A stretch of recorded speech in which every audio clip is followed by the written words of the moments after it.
Em 2023, os parlamentares apostaram na divulgação das ações, para fazer a promoção ali daquilo que foi feito por eles ao longo do ano.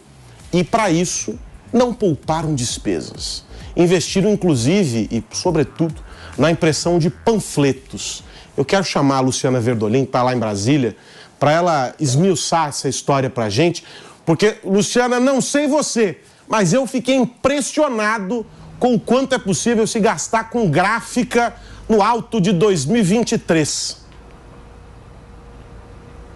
É isso mesmo, Aros. Bom dia para você, bom dia a todos. E sempre leva aquela discussão se os panfletos realmente atingem, né, o eleitorado. Mas os parlamentares, pelo menos alguns parlamentares lá no Congresso Nacional esse ano investiram pesado. Teve parlamentar que gastou quase 90% da chamada cota, né, da atividade para investir exatamente na impressão dos informativos, em gráficas. Ao todo, o total investido pelos deputados foi de 79 bilhões de reais só nos chamados santinhos, aqueles panfletos que acabam sendo entregues para a população, que ganham força mesmo no período eleitoral. O que é essa cota de mandato, essa cota parlamentar?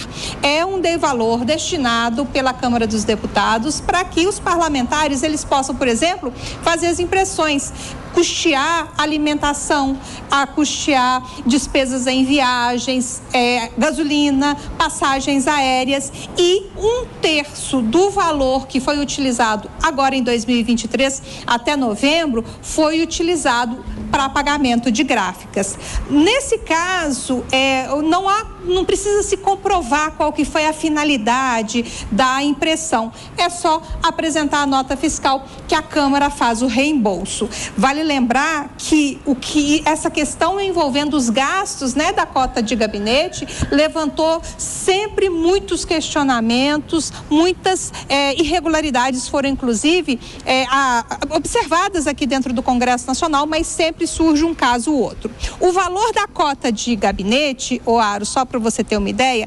ela varia de acordo com o estado, por conta das passagens aéreas. Então, aqui no Distrito Federal, cada parlamentar pode gastar 36 mil reais. Minas Gerais, 41 mil, São Paulo, 42 mil e Roraima, 51 mil reais por mês nessa cota de gabinete. Mas tem ainda uma outra verba para pagar funcionário. Cada deputado tem 118 mil reais para pagar até 25 secretários por mês dentro do Congresso Nacional. Eles podendo trabalhar aqui em Brasília ou também nos estados. Os salários são altos, variam de 1.400 a 16.600 reais. Só com essa verba de gabinete foram gastos esse ano 501 milhões de reais. Hoje o salário de um deputado é 41.650. Ele ainda recebe diária se viajar. Recebe 524 reais em viagens nacionais, 391 dólares aqui na América do Sul e para os outros países 428 dólares. Tá certo. São números importantes estes que a Luciana Verdolim traz. Eu fiquei ontem, quando eu li essa história, muito impressionado, porque teve uma deputada, eu não me recordo o nome dela, porque o número chamou mais atenção, depois eu pego aqui o nome dela, gastou 400 mil reais com gráfica, imprimiu sei lá quantos mil, qualquer coisa, uma gráfica, já que não tem prestação de conta, a gente não sabe o que foi impresso, era do Pará, isso eu me lembro muito bem. E ela foi uma inversão, no começo do mandato ela gastava um dinheiro com rede social, e aí esse dinheiro mingou e mudou a estratégia, foi para o panfleto. Luciana, você volta logo mais aqui na PAN, obrigado pelas informações. Ô Palumbo, você é um cara que está sempre com esse troço aí na mão. Você divulga as ações. Eu divulgo aqui. Do seu mandato no celular. Que eu faço, eu pago com o meu bolso. Me explica uma coisa. O panfleto serve para quê? Por que a turma gasta tanto? Enquanto você explica, eu vou pegar os valores aqui. É porque tem gente que não tem rede social, né? Então eu tenho uma rede social forte, orgânica, não tenho seguidores comprados, nem vou ter, porque isso arrebenta com as redes sociais. Mas isso não se limita à esfera federal, não. Se você pegar a Câmara de Vereadores aqui, eu costumo dizer, e isso é fácil de ser comprovado, que na Câmara Municipal de São Paulo, o gabinete é melhor do que o federal. Eu tive que mandar, com dor no coração, 5 funcionários embora, porque eu não tinha verbas para recontratá-los. Quando mudou para o federal? Quando mudei para federal. Então, a Câmara Municipal, o gabinete é excelente. Eu não sou contra você contratar funcionário, porque a gente tem equipe para trabalhar. Tem que ter braço para trabalhar, claro. Eu fico em Brasília terça, quarta e quinta.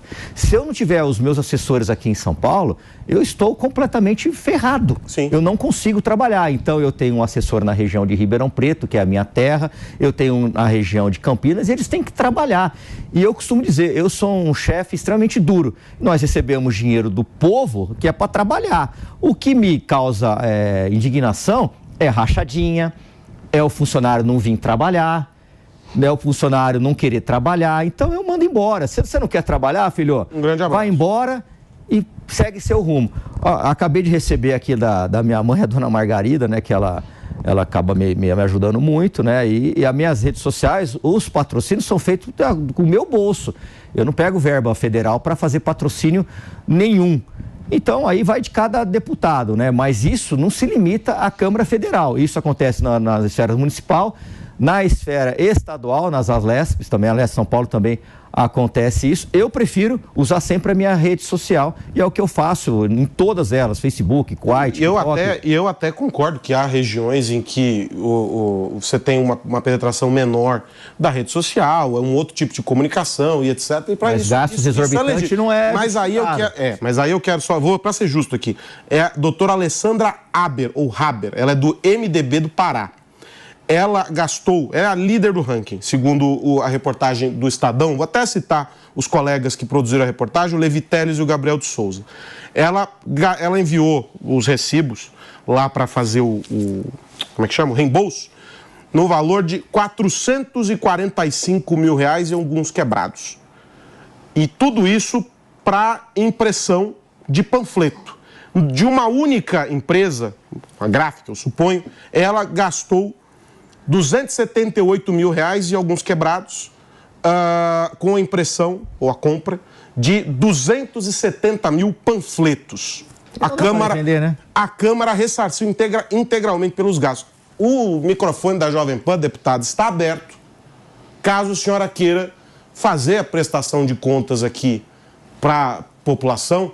A Jovem Pan, afinal de contas, alcança o Brasil inteiro. Seguramente seus eleitores, os 258.907 eleitores que votaram na senhora vão ficar satisfeitos em saber, eventualmente, se algum desses 258 mil não recebeu um dos 270 mil panfletos, a senhora pode eventualmente trazer aqui, explicar. Eu acho que é um serviço importante, a Jovem Pan está aberta a ouvi-la, porque eu fico muito interessado em saber. Haja panfleto, diga, Paulo. Mas o que me preocupa mais são os gastos com viagens desnecessárias. Porque essa conta aqui é só com a autopromoção, só com a divulgação. Várias vezes... Isso é importante dizer. A Luciana fez um trabalho brilhante de ampliar esse recorte para os outros gastos que estão envolvidos na atividade. Mas essa reportagem aqui, que o Estadão publicou e que nós estamos repercutindo, ela dá conta da autopromoção, ou seja, daquilo que foi feito para divulgação. Por isso o recorte com gráfica, com impulsionamento de plataforma, né, digital, rede social e etc. Mas é o que você está dizendo, os gastos eles estão além disso. Além disso, por exemplo, várias vezes eu fui para Brasília e não havia necessidade nenhuma de ir. Então ali você coloca avião, hospedagem, eu não consegui um apartamento funcional, então eu tenho que ficar obrigatoriamente num hotel. Então, às vezes a gente até conversa entre os deputados, qual foi a necessidade da gente ter vindo aqui essa semana? Zero necessidade, não teve nenhum projeto relevante que ia impactar a população, absolutamente nada. Hoje em dia nós temos aqui a internet, tem um sistema chamado Infoleg, que eu consigo votar por aqui. Eu consigo... Via aplicativo. Via aplicativo, eu consigo votar, eu consigo fazer absolutamente tudo por aqui, assinar representações, assinar frentes parlamentares. Então, tem semanas que não há necessidade nenhuma. Isso seria um gasto, uma redução de gasto, uma economia tremenda. Na verdade... Isso não é fazer política, né, Paulo? Por que não é fazer política? A minha base está aqui. Tem que fazer política. Não, mas tudo bem. Negociar, eu não negocio nada com ninguém. Conversar. Política é negociação. Mas tudo bem. O conceito de política é negociação. Não, peraí. Quem negocia lá, você está enganado. Quem Quem negocia lá... Não, pejorativa, não estou usando de palavra pejorativa. Quem negocia lá são os líderes. Você acha que eles vão chamar um deputado como eu, que falo, que penso, para ficar negociando algo com alguém lá? Claro que não. Mas tem os líderes. Você pode fazer política. Eu faço política aqui em São Paulo, trabalhando. Mas espera, gente, isso e vai muito além. Vai muito além da necessidade de estar lá ou não. Porque se você compra uma passagem, você sabe que vai ter que ir a Brasília 4 semanas no ano. Comprando a passagem com antecedência tem um valor. Se você deixa para comprar na última hora, nós o temos preço alguns triplica. Compromissos nas bases. Tudo bem, mas isso é exceção. Isso vai ser a exceção. Tem um gasto de correio que é gigante. Tem um gasto de mudança. Quando o deputado é reeleito, ele recebe um valor para voltar para cá. Selo, nem eu sabia que tinha selo. Correio. Não, tem gasto. A gente está falando dos gastos. Tem muito gasto muitas para cartas. Agora, PP, ele acompanha essa quem negocia lá não são os 503 deputados. São os líderes partidários. E a maioria não fica sabendo. O Centrão surgiu, na essência, porque um grupo de parlamentares se uniram lá atrás. E quem manda no país? Se uniram lá atrás. Quem manda no país? Mas a gente precisa mudar isso. Isso é o que precisa mudar. Ou seja, você pois é, mas aí a gente muda isso com o voto. A gente vai mudar isso com o voto. Com o voto na eleição. Esquece. Porque o Congresso Como é que muda, então? Porque o Congresso Nacional é o retrato do Brasil. Não muda porque eles têm uma então fortuna para gastar em autodivulgação. É o retrato do Brasil. Não muda porque eles mas aí cabe ao eleitor dessa pessoa que fez esse galo, não vou votar mais nela, fica gastando isso aí. Aí você começa a mudar. Agora a gente começa a mudar através do voto. Mas o voto não muda enquanto o nosso imposto servir para financiar a autodivulgação dos eleitos. Fiscalize o seu político. Eu falo isso toda hora na minha rede social. Você votou para deputado federal mais? A Júlia quer falar. Eu sei que você não votou em mim. Eu tenho certeza que você não votei. Votou nada. Vou votar para você em São Paulo. Enquanto vocês trocam carícias aqui, deixa eu ouvir a Júlia, que levantou a mão. Mas ele vai falar. Ela vai falar e ele vai resmungar. Enquanto você fala, Júlia, eu vou ficar atento ao PP para percebê-lo discordando. Por favor. Eu já vivi, a experiência de ser parlamentar e fui a parlamentar com o mandato mais barato, do Distrito Federal. Então, eu realmente prezo muito pela responsabilidade fiscal e eu acho que não tem que ser da boca para fora, você precisa colocar isso na prática. Agora, eu não gosto da ideia de criminalizar a política. E quando a gente fala de criminalizar a política, a gente precisa entender que há uma série de ações relacionadas ao fazer política e que nós temos que tirar essa ideia de presumir que há algo de errado. Não, vamos mudar esse paradigma, vamos entender que essa deputada, por exemplo, ela não está fazendo uma autopromoção, ela está divulgando o que ela fez no mandato. É uma prestação de contas necessária que o eleitor dela, que a gente não sabe se tem acesso à internet, por exemplo, se o eleitor dela não precisa ter acesso a um panfleto impresso para ver o que ela fez. Além disso, também, a política ela vai muito além de um projeto de lei que você consegue aprovar ou então de uma emenda parlamentar que você consegue executar. Ela vai muito dessa articulação. E aí sim, a gente sabe do papel das lideranças, eu não sei como é que funciona na prática no Congresso, mas nas câmaras estaduais, mesmo você sendo minoria, e eu vivi essa realidade, você consegue fazer muita coisa se você está presente nos cafés, se você está presente nos almoços, se você participa de alguns encontros, se você senta com seus opositores para sim negociar os projetos que entram na pauta, como é que você vai votar um projeto, como é que você vota outro, porque sem esse diálogo, gente, não tem como fazer nada. Então, enquanto a gente alimentar essa ideia de que fazer política é errado, de que negociar é errado, de criminalizar os atos relacionados ao fazer política, a gente não vai avançar como país, porque a gente, afinal de contas, está numa democracia. E a democracia, ela depende sim dessa articulação, desse constante diálogo, sim dessa negociação. O que não tem nada a ver com negociata. Eu não estou falando de você negociar o seu voto porque você vai receber... Ô, Júlia, deixa eu te interromper um segundo. Só para retomar um ponto aqui, o Paulo também quer falar. Você falou, não é autopromoção. Aí agora quem discordou de você não foi o PP, fui eu. É autopromoção. E não há nada de errado em se autopromover. Absolutamente nada de errado. O meu ponto sobre não essa deputada que eu citei ela porque ela está no topo do ranking. Se eu fosse citar os outros todos aqui, são tantos que nós passaremos o resto do programa nisso. Ela é 400, outro de 300, outro de 200 de tanto, outro de pouco menos de 400. O meu ponto é, falta a explicação de como essa autopromoção acontece. Isso. Porque se autopromover com o seu salário é uma coisa. Se autopromover com o dinheiro de outro, por exemplo, se eu pedisse dinheiro para o PP aqui para fazer qualquer coisa e não desse conta, ele não me emprestaria. Porque é o dinheiro dele, não é o meu. E o servidor, no fim do dia, ainda que eleito, e mais ainda porque foi eleito, tem que dar conta, como o Palumbo disse, para o eleitor dele. Não estou presumindo, você disse isso também, não estou presumindo, e acho que ninguém presume que haja nada de errado. Eu questiono o que há. Não posso dizer se está errado ou se está certo, porque eu nem sei o que há. Olha que loucura. Então, o meu ponto, o que chama a atenção, e acho que essa é o senso comum para todos que nos acompanham, que assim como eu, não vivem como vocês, o universo da política, o meu mundo é outro, eu sou nerd da tecnologia, eu gosto de falar com inteligência artificial que não discorda de mim. Então, o negócio todo é a gente ter a certeza de que o que está sendo feito é correto, porque não basta estar certo, é preciso parecer e mostrar que está certo. Verdade. Ter apenas um número altíssimo como esses 400 mil, que é dinheiro que muita gente não vai ver em anos de vida, não é suficiente, não chama transparência. E a gente ouviu durante a fala do ministro Haddad várias vezes a palavra porque o governo quer transparência, porque o governo... Aí ouve dos senadores, dos deputados, porque transparência, e se vai para o mundo corporativo, é transparência. O que não há, portanto, numa condição dessa, é transparência. Então não se trata de dizer que não é autopromoção, porque aí não há erro na autopromoção. Porque ele precisa se autopromover para mostrar que ele está fazendo aquilo que se espera dele.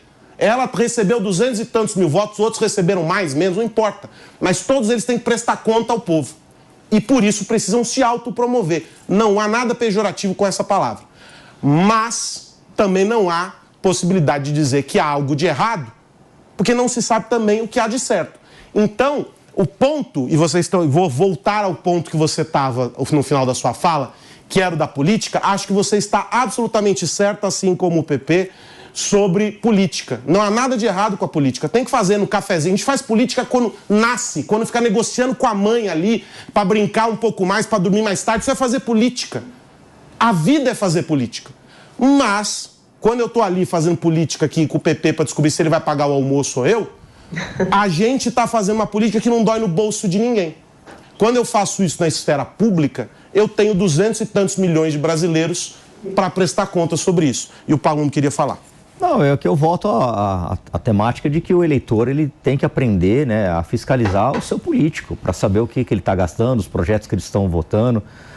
É muito comum, né, um deputado se eleger nas costas de uma pessoa e depois mudar totalmente o discurso, recebendo emendas. A gente sabe que tem isso. E várias vezes durante o ano, várias semanas durante o ano, não havia necessidade nenhuma de se deslocar 513 deputados, 81 senadores para a capital federal, para não discutir absolutamente nada. Claro, quando tem votações importantes, a gente tem que se reunir, a gente tem que depender dos líderes partidários para saber o que eles estão falando. Eu participei de algumas reuniões da bancada da oposição, e isso é salutar.